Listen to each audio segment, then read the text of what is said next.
အာဆင်နယ်အတွက်ရှစ်လပိုင်းလာဘတ်စာမေးပွဲကဲအာဆင်နယ်ရဲ့ season opener trophy တစ်လုံး 3-0 နှစ်ပွဲနဲ့စခဲ့တဲ့ season community shield မှာ Manchester City ကို 3-0 နဲ့နိုင်တယ် Premier League ရဲ့ပထမအဆုံးဖွင့်ပွဲမှာတင် Coventry တီးရုံလဲ 3-0 နဲ့နိုင်တယ်ဆိုတော့ကျွန်တော်တို့ Arsenal ရဲ့2016-29 season start ကကျွန်တော်တို့ရလက်ကောင်းအောင်ပဲလားဒါမှမဟုတ်ဒီနေ့ Arsenal ကတိုက်တယ်ကိုတကယ်အလေးနဲ့ထားပြီးတော့စတင်တာပြီဆိုတော့ second တစ်ခုလာပေါ့ဗျာနော်ဒီနေ့ episode 1မှာတော့ community shield ကနေစပြီးတော့ community Arsenal ဘာတွေပြင်ဆင်ခဲ့တယ်ဘယ်ကစားသမားတွေ form ကောင်းနေလဲ squad ကဘယ်လောက်ထိအသင့်ဖြစ်နေပြီလဲဆိုတဲ့ဥစ္စာကိုကျွန်တော်ကြည့်မှာပေါ့ဗျာကဲပြီးနောက်တစ်ပွဲကျွန်တော်တို့ Villa ဘက်ကိုသွားရတော့မယ်ဒီပွဲကကျွန်တော်တို့ Arsenal ရဲ့ season opener နှစ်ပွဲကိုလွယ်လွယ်ကူကူဖြစ်မလားဒါမှမဟုတ်တကယ် Premier League တစ်ခုဖြစ်မလားဆိုတဲ့ဥစ္စာကိုကျွန်တော်ကြည့်ရမှာပေါ့ဗျာနော်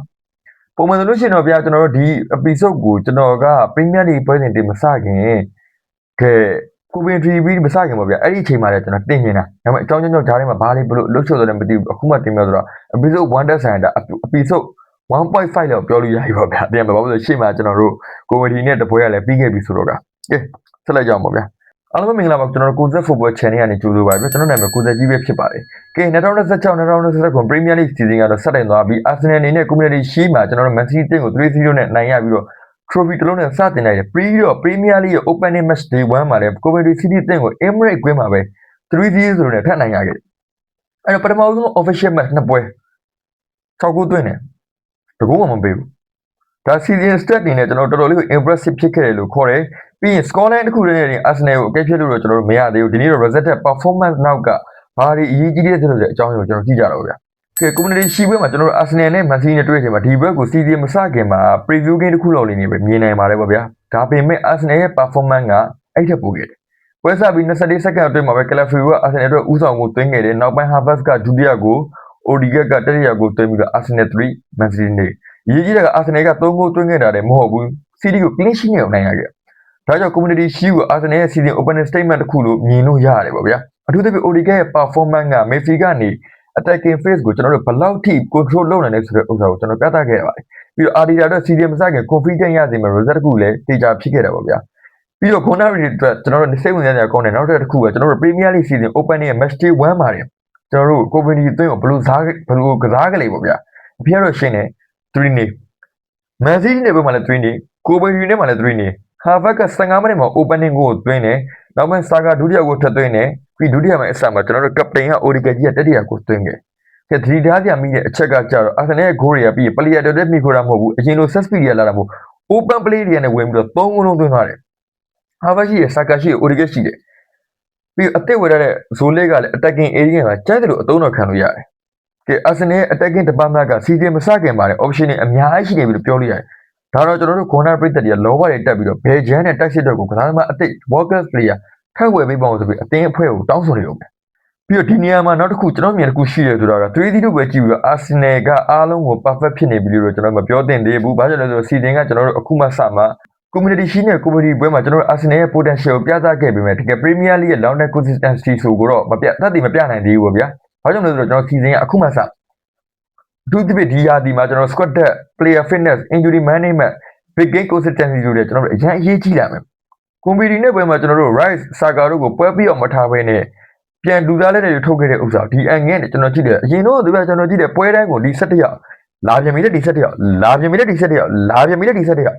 ်တခါလာလက်ဒီကောင်နေတခါလာလက်ဒီကောင်နေဒီလိုကန်နေခိတ်ကနေကျွန်တော်တို့ကစားသမားတွေကိုလဲလဲလုပ်ပြီးသုံးနိုင်တဲ့ခေတ်ဒီယနေ့ခေတ် Arsenal ထီကိုကျွန်တော်မြင်လာခဲ့ရပြီဗျာအဲ့တော့ကျွန်တော်တို့ကကျွန်တော်အမြင်ရဆိုလို့ရှိရင် season အစမှာ game တစ်ခုကိုနိုင်လာတဲ့ squad တစ်ခုလုံးကို season အဆုံးထိ healthy ဖြစ်အောင်ထိန်းနိုင်တာကပိုရေးကြည့်မယ်လို့ထင်ပါတယ်ပေါ့ဒါကြောင့်မို့လို့ကျွန်တော် Arteta နဲ့ Boat ဖွဲ့ကကျွန်တော်တို့အသင်းမှာစီးဖွဲ့ကိုမြေလံပစ်ခဲ့တယ်ဆိုတဲ့သတင်းတော်မှာကျွန်တော်ကြားရပါတယ်ပေါ့ဗျာ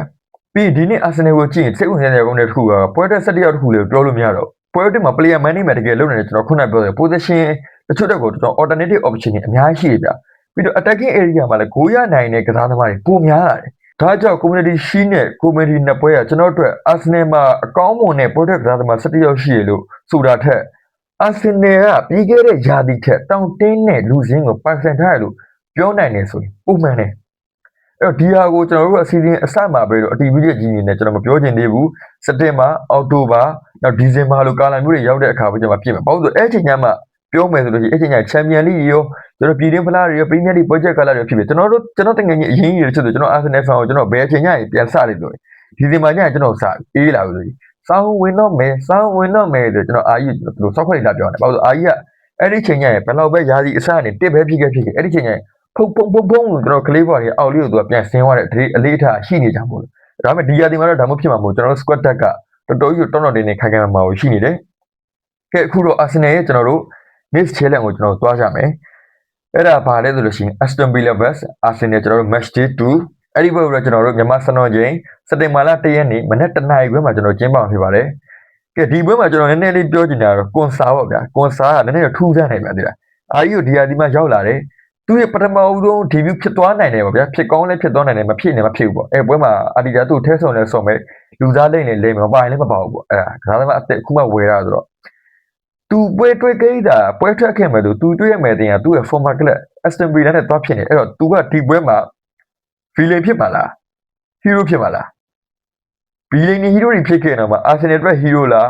Aston Villa အတွက် villain လားဘာတွေဖြစ်သွားမှာလဲပေါ့ဗျာနည်းနည်းစောင့်ကြည့်နေကြတော့ကောင်းပါဇလန်မတန်းတဲ့ဆိုးနေတဲ့ပုံစံမျိုးတွေကိုကျွန်တော်နည်းနည်းတွေ့ရတယ်ပေါ့ကဲကျွန်တော် Arsenal squad ကိုကြည့်ပြီးတော့ squad ကအစနစ်ပြည့်နေပြီး transfer window မှာဘာမှလုပ်စရာမလိုလို့ပြောလို့မရဘူးဟိုကြားတဲ့တနေ့ကကျွန်တော်အငယ်ကောင်တော့ရောင်းမယ်လိုက်တရားရှိတဲ့ကစားသမားတွေကိုလိုက်နေရလေကြားတယ်အဲ့တော့ကွန်ဆာလို defensive option တခုကိုထပ်ပြထားတော့ကြည့်ရင် Arsenal က squad planning ကိုအလုပ်လုပ်နေဆိုတော့ကိုပြနေတယ်အထူးသဖြင့်ကျွန်တော် center back position တွေမှာ injury ဖြစ်လာနေတဲ့အခြေအနေကိုကြည့်လို့ရှိရင် depth တစ်ခုကအရေးကြီးတယ်လို့ဆိုလို့ရတယ်မနစ်ကတောင့်တင်းခဲ့တဲ့နောက်တန်းကိုဒီနေ့ပိုထက်တင်းအောင်အာဒီတာဖြစ်နေတယ်ကျွန်တော်မြင်တယ်ဒါကြောင့် Arsenal ရဲ့ approach ကို we are ready so let's just work လို့ပြောတာထက် we are ready but we are still improving လို့ပြောတာကိုပိုပြီးတင့်တော်တယ်လို့ကျွန်တော်ထင်တယ်ကဲဒီတော့ဒီ episode 1ရဲ့ဒီ episode 1.5ရဲ့ conclusion ကတော့ရိုးရိုးလေးပါ Arsenal season start က competition မှာ 3-0 Premier League opening match မှာ 3-0 ယာကို6ကိုပေးကိုလုံးဝမရှိသလို starting အရင်ကောင်းတယ်အဲ့တော့ဒီ result နှစ်ပွဲနဲ့ကျွန်တော် Arsenal ကတိုက်တယ်ရပြီလို့မပြောနိုင်သေးဘူးဘာကြောင့်လဲဆိုတော့ season ကအားလုံးမှာ38ပွဲရှိတယ် championship မှာ injury ရှိမယ် fixture congestion တွေရှိမယ်အဲ့တော့ pressure လည်းတစ်ဖြည်းဖြည်းမြင့်လာမယ်အဲ့ချိန်မှာ Arsenal ရဲ့ squad depth တွေ mentality တွေ consistency တွေကိုတကယ်ထပ်ပြီးတော့စမ်းသပ်သွားမှာပဲဖြစ်ပါတယ်ပေါ့ဒါပေမဲ့ကျွန်တော်တို့အခုအချိန်ကြီးတော့ Arsenal က season ကိုစတင်ဖို့ကောင်းတဲ့အကောင်းဆုံးအနေထားတွေကတခုနဲ့စတင်ရတယ်ဆိုတဲ့ဥစ္စာကျွန်တော်တို့ Arsenal တွေမဟုတ်ဘူးကျန်တဲ့16သင်း fan တွေပါအကုန်လုံးသိပါတယ်ပေါ့ကဲဒါဆိုခွန်သားတို့ကျွန်တော်တို့ Arsenal ကဒီ pace နဲ့ပဲဆက်သွားနိုင်မှာလို့ထင်လားဒါမှမဟုတ် Villa ဘက်ကကျွန်တော်တို့ Arsenal အတွက်တကယ်ဆုံးပထမဦးဆုံး Premier League test ဖြစ်လာမယ်လို့ထင်လားပြီးတော့ကွန်ဆာက Villa ဘက်မှာ Arsenal ရဲ့ debut မှာ